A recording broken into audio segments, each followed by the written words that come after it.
ये बात है 1980 की, जब महाराष्ट्र के जलगांव डिस्ट्रिक्ट के अमलनेर गांव में रहने वाले मोहम्मद अनवर के पिता की अचानक से मौत हो गई।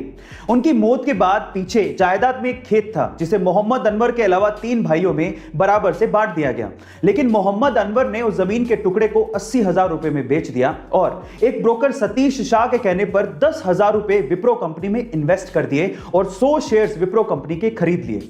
1980 में किया गया यह इन्वेस्टमेंट आज 40 साल बाद 1500 करोड़ रुपए में बदल चुका है, जिसमें से 200 करोड़ रुपए तो सिर्फ डिविडेंड के तौर पे मोहम्मद अनवर को मिले हैं। गाइस, ये है पावर इन्वेस्टमेंट की। तो आप किस चीज का इंतजार कर रहे हैं? इन्वेस्टमेंट करिए, डीमेट अकाउंट खुलवाइए, लिंक डिस्क्रिप्शन बॉक्स में ही गिवन है। जब वो पैदा हुआ तो वो अंधा था। आसपास के लोगों ने ये देखकर उसके मां बाप को कहा कि ये तो किसी बोझ से कम नहीं है, इसे तो मार देना चाहिए।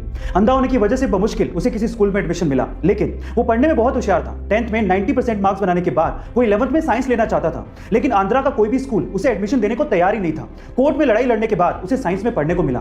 12th में अच्छे मार्क्स बनाने के बाद वो आईआईटी में पढ़ना चाहता था, लेकिन इंडिया की कोई भी आईआईटी उसे एडमिशन देने को तैयार नहीं थी। इसके बाद उसने यूएस की नामी यूनिवर्सिटी एमआईटी में अप्लाई किया और वो इंडिया का पहला ऐसा ब्लाइंड स्टूडेंट बना जिसे एमआईटी यूनिवर्सिटी में एडमिशन मिला। इसके बाद वो चाहता तो अच्छी सैलरी पे वहां पे काम कर सकता था, लेकिन वो इंडिया आया और उसने अपने जैसे लोगों को हेल्प करने की सोची। इसके बाद उसने हैदराबाद में बुलांट इंडस्ट्री की स्थापना की और वहां पर दिव्यांग लोगों को नौकरियां भी दी और उन्हें सम्मान से जीना भी सिखाया। गाइस, जिसे लोग बोझ समझते थे, आज वही लड़का 100 करोड़ की कंपनी का मालिक है और अपने जैसे कई लोगों की जिंदगियां बदल रहा है। उनका नाम है श्रीकांत बुला। हमारे देश में क्रिकेट बहुत ज्यादा पॉपुलर है और कभी कभार ग्राउंड पे खिलाड़ियों के बीच की कंट्रोवर्सी इसे और ज्यादा पॉपुलर बना देती है। गाइस, आपने क्रिकेट के ग्राउंड पे बहुत बार खिलाड़ियों को आपस में भिड़ते और उन्हें आपस में गाली देते या अपशब्द बोलते देखा होगा, लेकिन क्या आपको पता है कि एक खेल का टूर्नामेंट ऐसा भी है जहां पर खिलाड़ी आपस में एक दूसरे को गाली नहीं दे सकते। अगर कोई खिलाड़ी गाली देते पकड़ा गया तो उस पर 14 लाख रुपए तक का जुर्माना हो सकता है। गाइस, उस खेल के टूर्नामेंट का नाम है विंबलडन टेनिस टूर्नामेंट। अब मजे की बात यह है कि विंबलडन को खेलने के लिए अलग अलग देशों से अलग अलग भाषाओं के खिलाड़ी आते हैं। इसी वजह से विंबलडन के अंपायर को अलग अलग भाषाओं में गालियां सीखनी पड़ती है, जिससे वो किसी भी खिलाड़ी को गाली देते पकड़ सके और उस पर जुर्माना लगा सके। गाइस, क्या इसके पहले तक इंटरेस्टिंग फैक्ट आपको पता था? और अगर नहीं पता था तो कमेंट सेक्शन में जरूर लिखिएगा। और ऐसे में आम को फलों का राजा कहा जाता है और सीजन आने पर हर कोई इसके स्वाद का मजा लेना चाहता है, लेकिन जिसे शुगर या डायबिटीज है वो चाहकर भी इसके स्वाद का मजा नहीं ले पाते।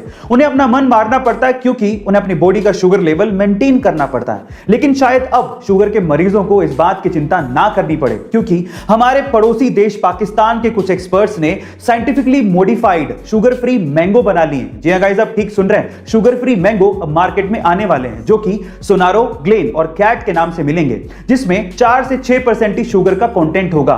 तो अब शायद शुगर के मरीज आम का मजा ले पाए। गाइस, क्या आपको इसके पहले तक इफेक्ट पता था? और अगर नहीं पता था तो कमेंट सेक्शन में जरूर लिखिएगा। अगर आप फिट और हेल्दी लाइफ जीना चाहते हैं तो आपको आपके खाना खाने के तरीकों में कुछ बदलाव करने बेहद जरूरी हैं। उसमें से सबसे पहला बदलाव है आपको ठंडा खाना खाने की आदत छोड़नी पड़ेगी। बहुत से ऐसे लोग हैं जो कि खाने को भी ठंडा करके खाते हैं, पता नहीं क्यों, लेकिन उससे आपके डाइजेशन सिस्टम पे प्रभाव पड़ता है। आपके डाइजेशन सिस्टम को ज्यादा समय और ज्यादा एनर्जी लगती है खाना पचाने में। इसके अलावा भरपेट खाना भी नहीं खाना चाहिए, कुछ तो पेट को खाली छोड़ना ही चाहिए। आयुर्वेद ये कहता है कि भरपेट खाना ना खाने से आपका खाना बड़े आसानी से पचता है। और दूसरा, आपको व्हाइट राइस कितने भी पसंद हो, अगर आप वेट को लूज करना चाहते हैं तो आपको व्हाइट राइस यानी कि सफेद चावल छोड़ने पड़ेंगे। हाँ, इसकी जगह पे आप ब्राउन राइस खा सकते हैं, क्योंकि ब्राउन राइस में व्हाइट राइस के मुकाबले आधी ही कैलोरी होती है। गाइस, आपको ये हेल्थ टिप कैसे लगे कमेंट सेक्शन में जरूर लिखिएगा। और ऐसे अमेजिंग वीडियोस के लिए शेयर, सब्सक्राइब एंड लाइक। मिलते हैं अगली वीडियो में।